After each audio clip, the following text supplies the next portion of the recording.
How can people who believe in human rights side with Hamas? This is what we're seeing in the world today. Is it a lack of information? Is it naivety? Or is it perhaps something more sinister? Is it anti-Semitism? Well, naivety and ignorance may be partly responsible among the general public that don't follow things closely. But even then, one has to ask, why does the general public inclination to side with Hamas? One would have thought that Islamists like ISIS would not get sympathy, right? So what is it then? Well, there is a kind of anti-Semitism, but it's strange in the sense that the type of anti-Semitism that we see is not the type where you get beaten up and hit in the street. In fact, some of the very people who are supporting Hamas would actually help me if I was being beaten up by anti-Semites in the street. But they use anti-Semitic tropes. They talk about Jewish conspiracies. They talk about Zionists controlling America. They use images that echo the blood libel. Their behavior is anti-Semitic, even if their conscious intention is not. They discriminate against the Jewish people. Everyone can have a state, but only the Jewish nation state is illegitimate in any borders whatsoever. So where does this come from? Well, at its core is a group of highly educated and motivated activists who are inspired by a Marxist, postmodern perhaps, view of the world, but mainly Marxist, which is known as post-colonialism. So whereas in Marxism you have a clash between classes, between the bourgeoisie and the working class, in post-colonialism it's a clash between the first world and the third world. It's a clash between the colonizing countries, the empires, and the colonized and the dominated. And in this struggle, on one side is the class of white and strong people, and on the other side are dark-skinned and weak people. And whatever the reality of the situation, from their perspective, Israel is white, Israel is strong, Israel is wrong. Now, in this wider scheme, there's a certain determinism. For them, liberal democracy is kind of an illusion. What people think and how they behave as individuals is not that important. It's not even that significant, because everything that's said and done is designed to keep the ruling class in power. And in this case, the white and the strong. And this is done by oppressing the dark-skinned and weak, but also by legitimizing that control by speaking in a liberal language. So what does this mean? It means that for the post-colonialists, they judge morality by whose side you're on, not the way that each side behaves and what it believes. So if you're on the side of the dark-skinned and the weak, you are good. If you are on the side of the white and the strong, you are bad. And what this does, okay, is it takes away the fundamental basis of a liberal democratic society, which is that our individual actions matter. And I'll give you two quotes that show you just how radical and how distant from mainstream democratic thinking this post-colonial approach is. So Joseph Harker, who was the assistant editor of The Guardian, wrote in 2002 the following: "As a black man, I'm bound to suffer prejudices of my own, but I cannot be racist because in the global order of things, I do not belong to the dominant group. In other words, it's about which group you belong to, not about your opinions and not about your behavior.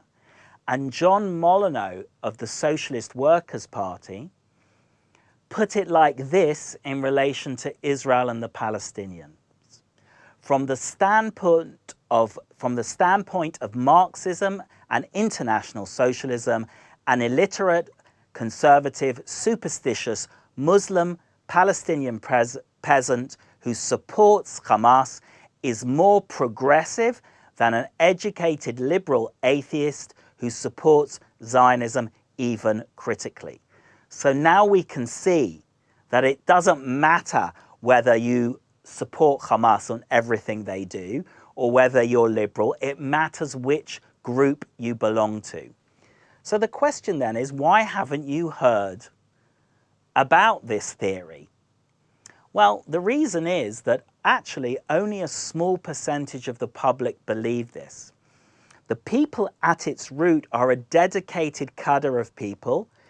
A lot of them have influence in universities and in civil society organizations like trade unions, who may have 1 million members, but only 20 turn up to a branch meeting, and 19 of them hold this view, and therefore they can speak in the name of these much larger groups and organizations. Now, they also have to speak in a way that hides their core agenda and their core values, because they know they can't win support this way.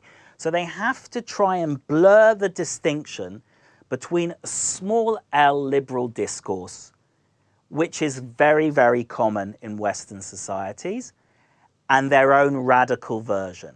So what do? They blur the distinctions. So a liberal might say, I'm really concerned about Palestinian civilians. And liberals might say, well, we should only use military force as a last resort. And you know what? If we want to have peace, we need to redress legitimate grievances. These are positions that liberals will articulate. What the post-colonialists will do is they will blur that into something far more radical.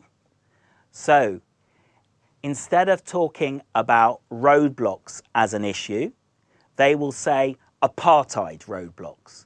Instead of discussing the issue of proportionate force, they will talk about war crimes. And most of all, they will erase Hamas. They will say it's a war between the state of Israel and the Palestinians. They will make it seem as if Hamas does not exist independently as a political force in this equation. So how do we respond? How do we expose what is going on? Well, we first of all have to isolate and confront the key activists. And we have to, on the other hand, engage the softer liberals. And we have to drive a wedge between these two groups. And we need to do this by embarrassing them and showing and exposing and emphasizing the extreme anti-democratic, anti-humane values that are at the core of their approach. And this means showing that there are two sides in the conflict. It's not about ending the occupation, even if you believe in ending the occupation.